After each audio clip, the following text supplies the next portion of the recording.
بسم الله الرحمن الرحيم والعصر إن الإنسان لفي خسر إلا الذين آمنوا وعملوا الصالحات وتواصوا بالحق وتواصوا بالصبر.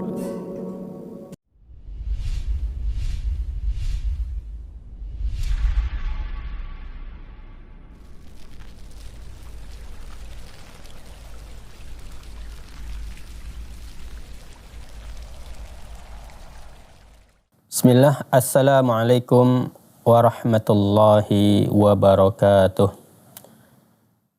Innal hamdalillah nahmaduhu wa nasta'inuhu wa nastaghfiruh wa na'udzu billahi min sururi anfusina wa min sayyiati a'malina. May yahdihillahu fala mudhillalah wa may yudlilhu fala hadiyalah. Asyhadu an la ilaha illallah wahdahu la syarikalah wa asyhadu anna Muhammadan abduhu wa rasuluh la nabiyya wa la rasula ba'dah. Kaum muslimin yang dirahmati oleh Allah Subhanahu wa taala, puji syukur kita senantiasa kita ucapkan kepada Allah Subhanahu wa taala karena Allah Subhanahu wa taala masih memberikan kepada kita kesempatan untuk mempelajari agama Islam ini, sehingga dengan kesempatan ini kita harus mempergunakannya dengan sebaik-baiknya.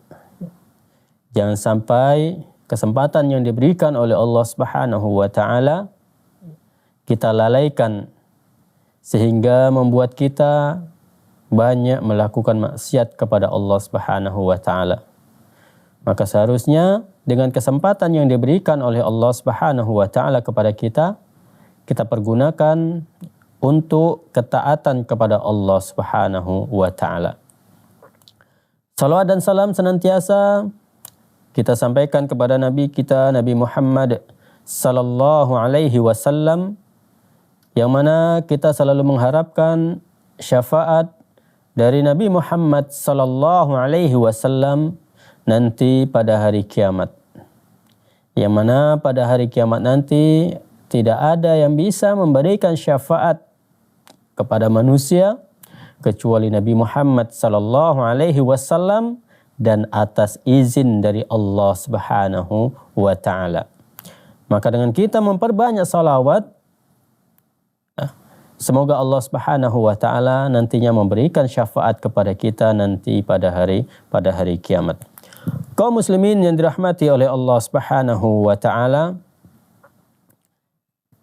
kita lanjutkan kembali pembahasan kita yang berkaitan dengan seluk-beluk alam jin dan syaitan, yang mana pada kesempatan sebelumnya kita telah menjelaskan, yaitu yang berkaitan dengan cara dari jin mengganggu manusia.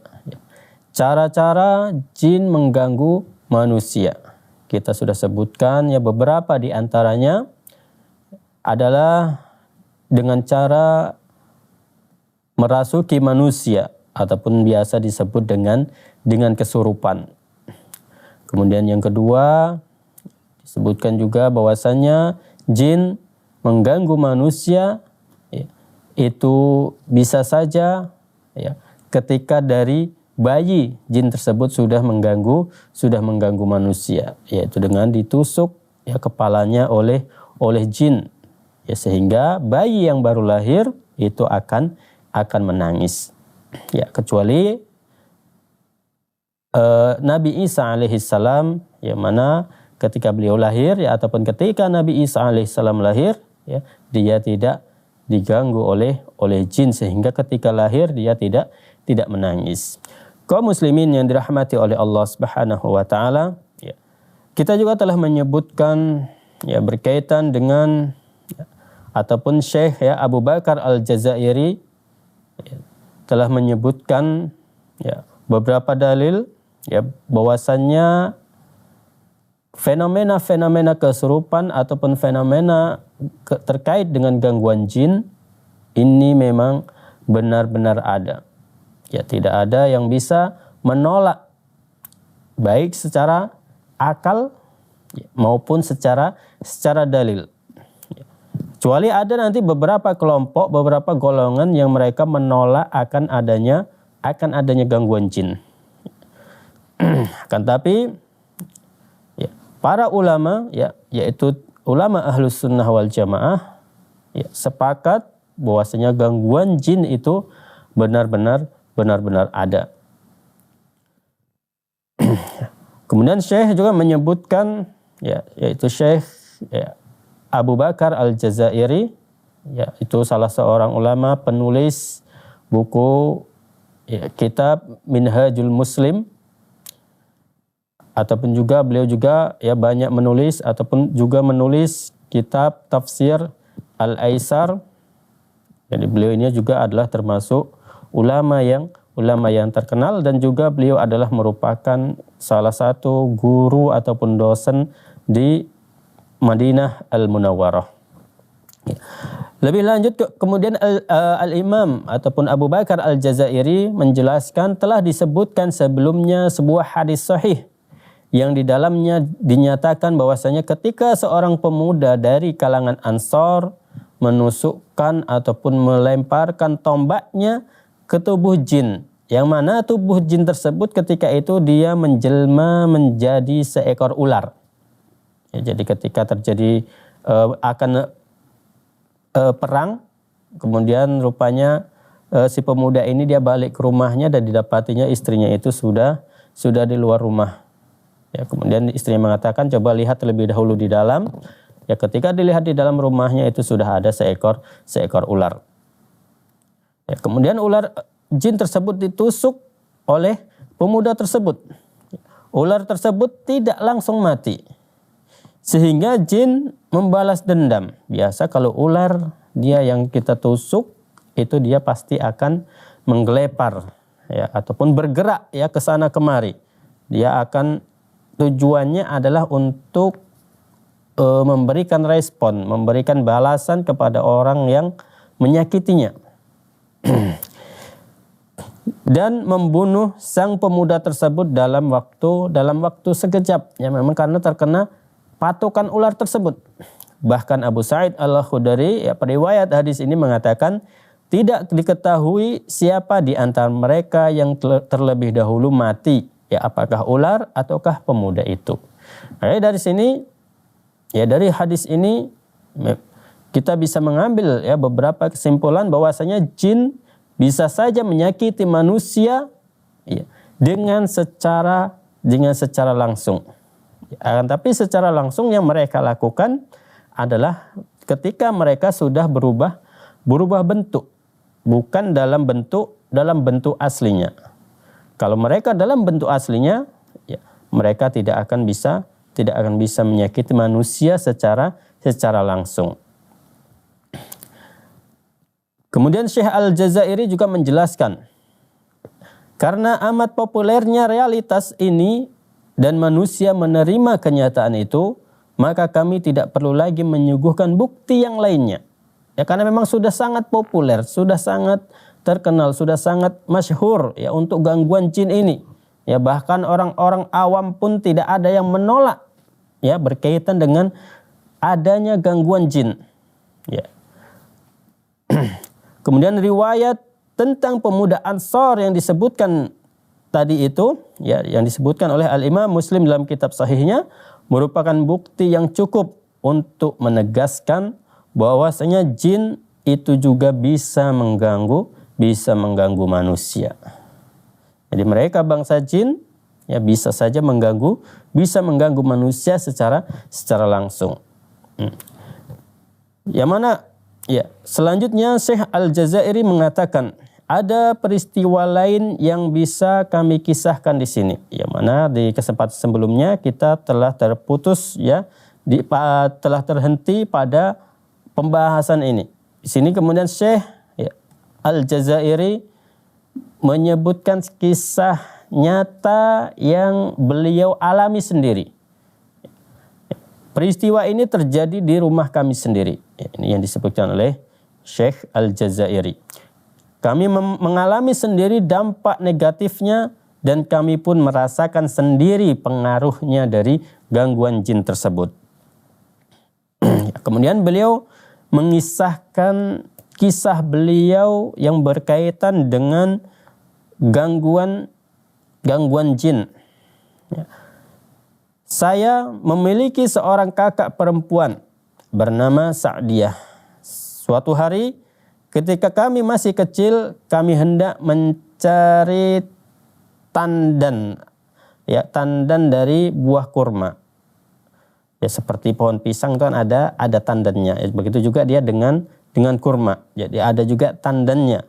Dari bagian rumah yang paling bawah ya, sampai ke atapnya melalui tali yang kami ikat ke tandan tersebut. Ya. Kami menariknya ke atap rumah sedangkan kami berada di atasnya. Dan yang terjadi kemudian adalah kakakku tidak sanggup menarik tali tersebut. Ketika dia mencoba menarik tali yang berisikan tandan kurma tersebut, kakaknya tersebut tidak sanggup untuk menarik tali tersebut. Sehingga dia pun terjatuh ke lantai. Kalau kita dari atas ke bawah, ketarik ke bawah, maka akan terjatuh. Ya, maka seperti itu yang dialami oleh kakaknya Syekh Al-Jazairi ini. Dan ternyata tidak disadari menimpa salah satu jin. Jadi tanpa disadari, ketika terjatuh tersebut ada satu jin yang tertimpa oleh kakaknya Syekh Bakar Al-Jazairi ini. Hal itu pun membuat jin tersebut mengalami suatu penderitaan yang luar biasa. Sehingga jin itu pun membalas dendam kepada kakak perempuanku ini. Ini adalah termasuk salah satu gangguan jin, termasuk salah satunya adalah karena jin tersebut membalas dendam kepada manusia karena merasa tersakiti dengan perbuatan manusia. Padahal kakaknya ini tidak sengaja, tidak tahu kalau di tempat tersebut ada jinnya. Kalaupun dia tahu, ya tentu karena terpelanting tidak mungkin bisa berhindar secara cepat. Nah, ini yang sering terjadi sama kita, walaupun di situ misalnya ada orang kita nampak, ya kalau kita sudah waktunya terjatuh saja kadang tidak bisa menghindari orang tersebut. Ya. Bagaimana lagi dengan jin yang kita tidak bisa melihatnya. Makanya termasuk dari salah satu gangguan jin, ya salah satunya adalah jin berusaha untuk membalas dendam. Ya, ini yang terjadi pada kakaknya dari Syekh Bakar Al-Jazairi. Kaum muslimin yang dirahmati oleh Allah Subhanahu wa taala, nanti insyaallah akan kita lanjutkan kembali kisahnya, kisah kakak dari Syekh Bakar Al-Jazairi setelah beberapa jeda berikut ini.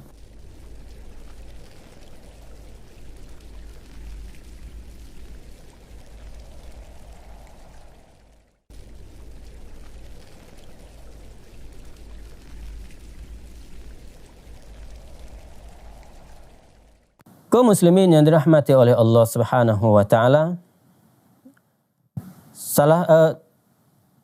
salah satu cara juga jin membalas dendam kepada manusia ataupun sebab jin itu membalas dendam kepada manusia, salah satunya juga adalah terkadang terkena air panas. Ketika kita membuang air panas, ada terkadang sekelompok jin ataupun salah satu jin terkena air panas tersebut sehingga membuat tubuhnya ini menjadi cacat sehingga dia akan membalas dendam kepada manusia. Ataupun juga ketika misalnya jin tersebut main-main di dalam lubang, kemudian ada yang tiba-tiba buang air kecil di lubang tersebut. Bisa saja jin tersebut marah dan kemudian balas dendam kepada orang yang buang air tersebut. Bisa saja seperti itu. Kemudian kita lanjutkan kisah dari kakak perempuan dari Syekh Al-Jazairi.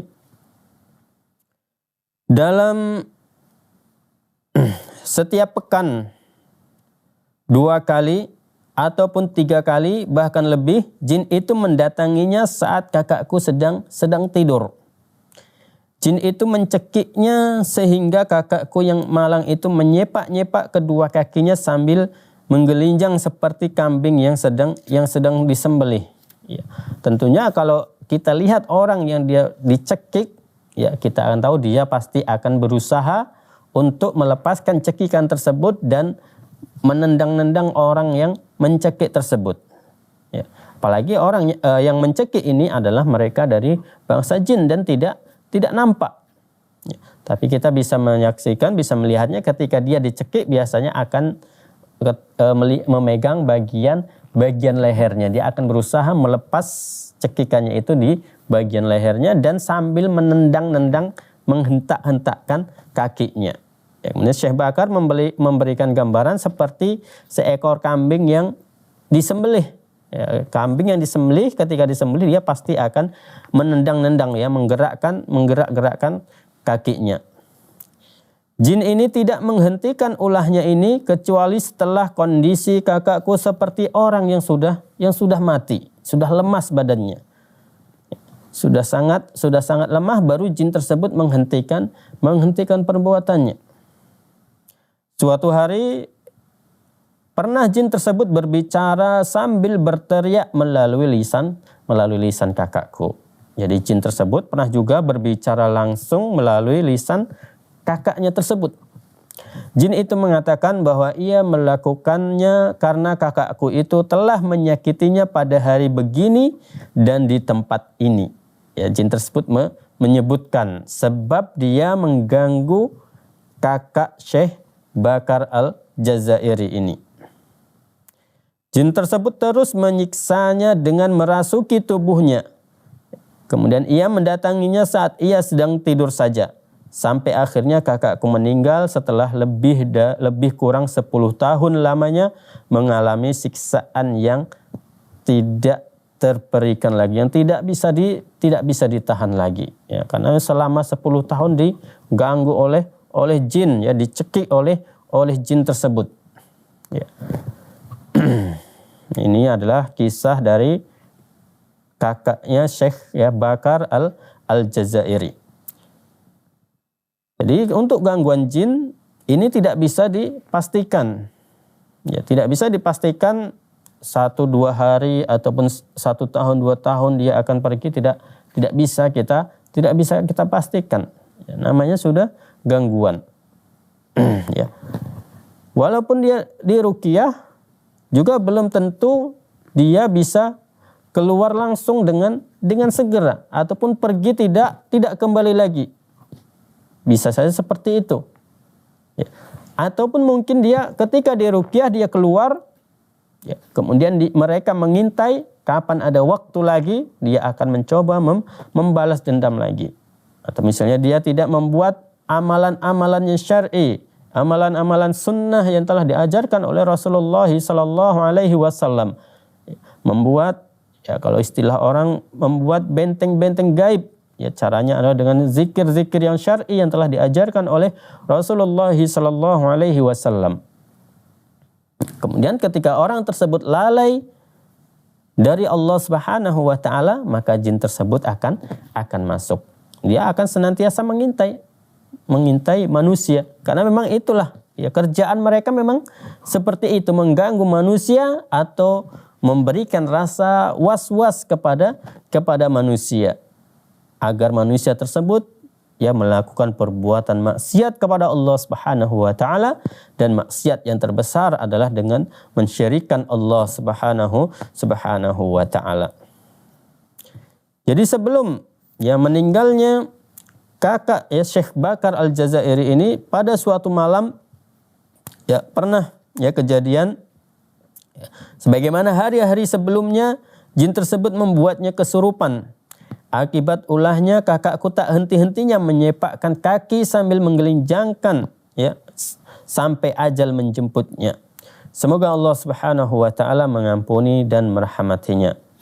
Kemudian Syekh Al-Jazairi berkata, kejadian ini benar-benar saya saksikan sendiri dan orang yang menyaksikan suatu peristiwa tidaklah sama dengan orang yang hanya mendengar tentangnya. Jadi orang yang menyaksikan secara langsung itu pasti berbeda dengan orang yang dia hanya mendengar. Ya. Seperti kaum muslimin ya, hanya mendengar cerita ini. Tentu pengaruhnya bagi hati itu akan berbeda dengan orang yang dia melihat secara langsung. Ya. Misalnya kita melihat sebuah kecelakaan bus. Ya. Orang yang melihat secara langsung tentunya akan berbeda dengan orang yang dia hanya mendengar berita tersebut. Ya. Maka seperti inilah maksud dari perkataan ya Syekh Bakar ya Al-Jazairi ini. Beliau, kejadian ini benar-benar saya saksikan sendiri dan orang yang menyaksikan suatu peristiwa tidaklah sama dengan orang yang hanya mendengar tentangnya, yaitu tentang kisah yang disebutkan oleh Syekh Bakar Al-Jazairi. Ya, perkataan ini bisa dilihat ya dalam kitab Aqidatul Mu'min yang ditulis oleh beliau sendiri, yaitu oleh Syekh Bakar Al-Jazairi. Ya, kemudian Syekh Wahid Abdus Salam Bali melanjutkan ya. Inilah yang disebut oleh para ulama dengan istilah asy-syar'u ataupun kesurupan. Ya. Nanti ya, kita akan melanjutkan pembahasan kita yaitu berkaitan dengan kesurupan. Ya, berkaitan dengan kesurupan, apa pengertian dari kesurupan itu sendiri sehingga kita tidak salah paham ya berkaitan dengan kesurupan sendiri. Ya, karena ada ya orang-orang yang menyamakan ya antara kesurupan dengan epilepsi. Ya, padahal untuk penyakit epilepsi dengan kesurupan ini ada perbedaannya. Memang ketika seseorang terkena penyakit epilepsi ada kemungkinan bisa diruqyah, bisa. Karena memang Al-Quran itu bisa menyembuhkan semua penyakit, baik yang penyakit medis ataupun non medis itu bisa disembuhkan dengan ruqyah. Ya, akan tapi tidak ya nanti kita menyangka orang yang terkena epilepsi dengan gangguan jin ini tentu ini tidak tepat. Ya, orang terkena epilepsi ya kita sebut dengan kesurupan jin ini tentu tidak tepat. Ya, kalau dia orang medis ya terkadang orang yang kesurupan mereka sebut ini dengan penyakit epilepsi padahal tidak. Ya, nanti akan kita berikan ya perbedaan ya mungkin di kesempatan yang akan datang kita akan berikan perbedaan ya berkaitan dengan kesurupan dan epilepsi. Di mana letak perbedaannya? Ya, ini ada perbedaannya. Memang ada sisi-sisi kesamaannya itu ada. Ya, tentunya ada juga dia sisi-sisi perbedaannya. Ya. Untuk pengertian dari kesurupan, ya kalau bahasa Arab untuk kesurupan itu ya biasa disebut dengan as-sor'u. As-sor'u ini adalah bahasa Arabnya. Kalau bahasa Indonesia ya adalah kerasukan ataupun kesurupan. Ya, kita ambil ya beberapa pengertian yang di sini disebutkan misalnya dari KBBI ya untuk pengertian dari kesurupan kita ambil dari KBBI yaitu kesurupan adalah kemasukan setan ataupun roh sehingga bertindak yang aneh-aneh. Ya, tapi kalau ya karena ini adalah KBBI ya. Jadi ya secara umum. Jadi di sini mengatakan kemasukan setan, ruh ataupun makhluk halus. Tentunya kalau menurut Islam ruh orang yang sudah meninggal itu tidak akan mungkin lagi mengganggu manusia. Mereka sudah sibuk dengan urusan mereka. Jadi ruh tidak akan mungkin masuk ke tubuh manusia. Yang masuk ke tubuh manusia adalah dari kalangan jin dan syaitan. Sehingga orang yang dia kemasukan setan tersebut mereka akan bertindak yang aneh-aneh. Ya, yang aneh-aneh di sini ya bisa bermacam-macam. Misalnya kalau yang dia kesurupan yang karena dipanggil ya seperti kuda lumping ataupun biasa disebut dengan jatilan dan lain sebagainya, mereka akan ketika kesurupan membuat atraksi-atraksi yang aneh, ya, memakan kaca ataupun mengupas kelapa dengan giginya ataupun jalan seperti orang yang dalam keadaan mabuk, ya, dan lain sebagainya. Ini adalah keanehan-keanehan yang dilakukan oleh orang yang kesurupan ataupun orang yang kemasukan setan.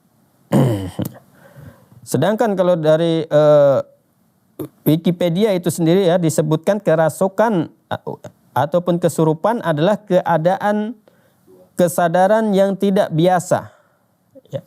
Kesadaran yang tidak biasa atau berubah dan perubahan perilaku terkait yang disebabkan oleh pengendalian tubuh manusia oleh roh, hantu, setan, ya, ataupun dewa. Ya, tentunya kalau kaum muslimin tidak mempercaya yang namanya adanya dewa. Ya. Tapi kalau untuk dibilang orang ini kesurupan roh orang tuanya, masih ada kaum muslimin yang percaya dengan ruh orang tuanya, ataupun dikatakan orang ini kesurupan ataupun kemasukan hantu kuntilanak, orang masih percaya, ya, apalagi disebut ini kemasukan setan, ya. Tapi kalau disebutkan kemasukan dewa, ya tentunya orang muslim, orang Islam tidak percaya dengan hal ini. Nah, pengertian, ya, yang kita ambil dari beberapa artikel-artikel yang banyak tersebar, ya. Kemudian kita lanjutkan kembali berkaitan dengan yang disebutkan oleh psikolog misalnya. Ya, dalam dunia psikolog, kesurupan itu sendiri biasa berkaitan dengan gangguan disosiatif. Ya, disosiatif ini adalah nama untuk penyakit yang mereka beri nama, ini berkaitan dengan gangguan ataupun perubahan fungsi dalam diri individu yang melibatkan identitas, memori ataupun kesadaran. Jadi kalau orang yang dia terkena penyakit ini, yaitu penyakit disosiatif, ini akan kesadarannya ini akan terganggu ataupun memori-memori yang tersimpan itu mulai ada gangguan-gangguan. Kaum muslimin yang dirahmati oleh Allah Subhanahu wa taala, yang nanti insyaallah akan kita lanjutkan kembali pembahasan kita, ya, setelah beberapa jeda berikut ini.